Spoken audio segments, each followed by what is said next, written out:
मागच्या 40 वर्षापासून शेतकऱ्याची मागणी होती की आमच्या शेतातला जो रस्ता आहे तो किमान आमची बैलगाडी, किमान आमचा ट्रॅक्टर, किमान आमचा हार्वेस्टर शेतामध्ये गेलं पाहिजे। याकरता काही सरकारी जे पांधन रस्ते आहे त्यावर अतिक्रमण झालं आहे, ते अतिक्रमण काढून द्या। त्याकरता पोलिसांचा बंदोबस्त मोफत द्या। त्याकरता मोजणीसाठी पैसे आम्हाला लागतात ते घेऊ नका।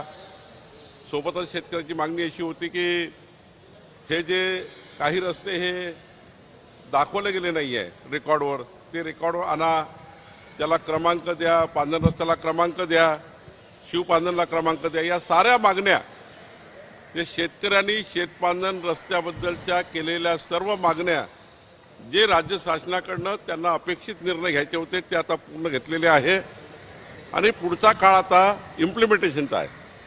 आता आमचे तहसीलदार, आमचे कलेक्टर, भूमी अभिलेख हे जे खाते आहेत, या खात्याच्या माध्यमातून संपूर्ण शासन निर्णयाचा आम्हाला आता अंमलबजावणी करायची आहे आणि मला विश्वास आहे की आमचे महाराष्ट्रातले सर्व लोकप्रतिनिधी, सर्व आमदार आपापल्या भागातल्या प्रशासनाशी बसून हे सर्व निर्णय इम्प्लिमेंट करून घेतील, या निर्णयाप्रमाणे काम करून घेतील।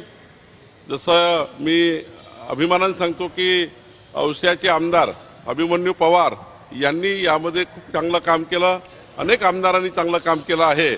तर निश्चितपणे हे जे हा जो निर्णय आहे शेतकऱ्यांना शेतामध्ये 2 पिकं घेण्याकरता पावसाळ्यात सुद्धा शेतकऱ्याला शेतात जाता येईल आणि त्या शेतकऱ्याचा माल मार्केटमध्ये जाईल, याकरता शासनाने घेतलेली भूमिका आहे।